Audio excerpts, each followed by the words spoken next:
Well, a new effort to reset the tone with China. President Obama earlier today called for cooperation and understanding between the two nations during a meeting with China's vice president. Our president also addressing our trade deficit with China. It exports far more to America than we sell to them, and that's been an ongoing source of contention. Last year, the U.S. trade deficit with China hit nearly $300 billion. In other words, we buy more, $300 billion more worth of goods from them than they do from us.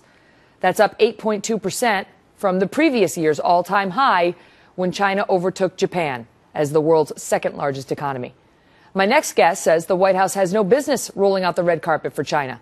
Michael Reagan is chairman of the Reagan Group and a political consultant. Michael, thank you for being here.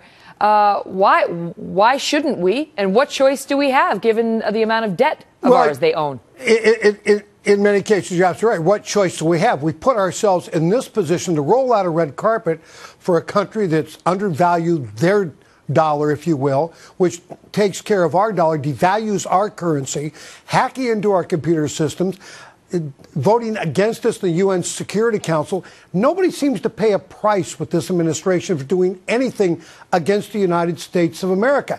And they've got to be just happier than hell.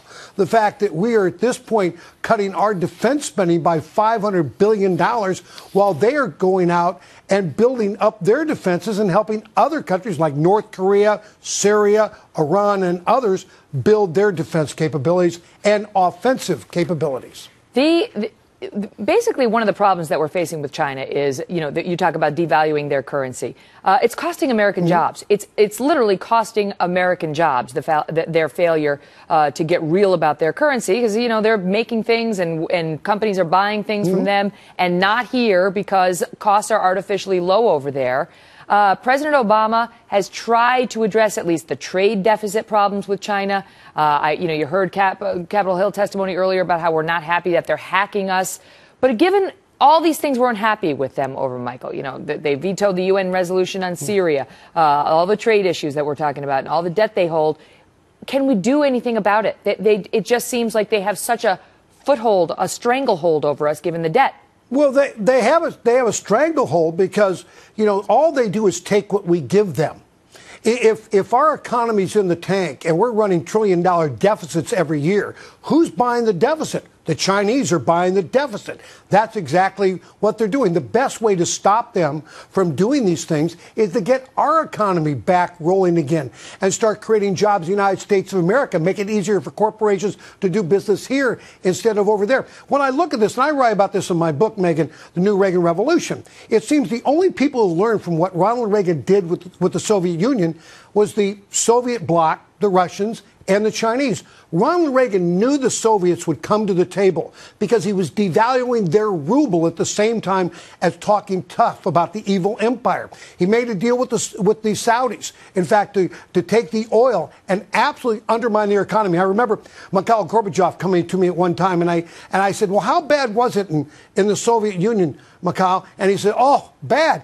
He said it was so bad I had to appoint a czar of pantyhose because the women of Russia couldn't even find pantyhose on the shelves. And you've never seen a mad Russian woman till they can't find pantyhose. Well, that's exactly what the Chinese are doing to us by devaluing their money, taking our currency and having it where it is today.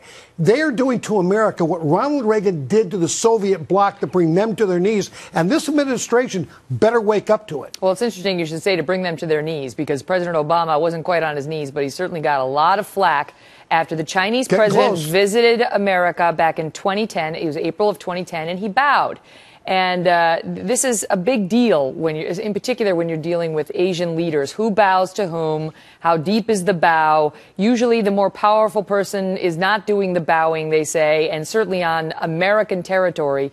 He got criticized for the American president bowing to the Chinese president in this way. And you can see the Chinese president is standing upright.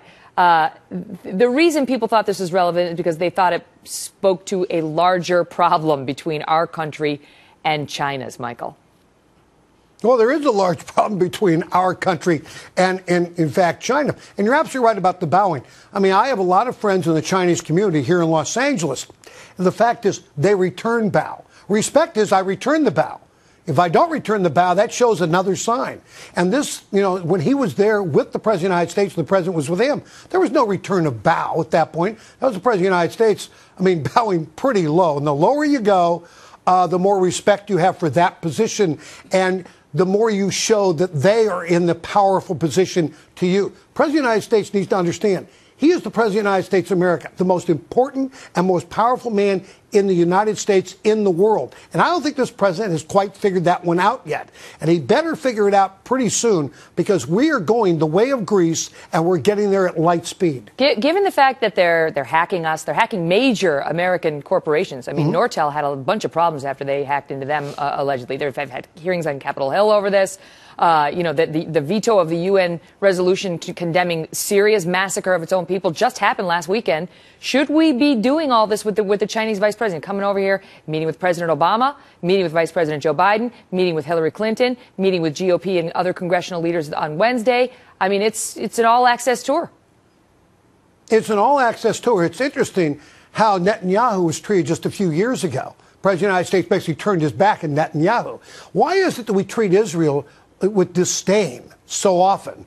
And others, those who may not be so friendly to us, in fact, we roll out the red carpet for, and the world understands and knows that. I think we have a very weak president back in Washington, D.C., and this president, if he doesn't strengthen himself, if he doesn't take over the presidency and own it, then, in fact, the Chinese will own the White House. Israel doesn't own $1 trillion of our debt, and that's been a problem for a couple of presidents now. Michael, thank you. Thank you.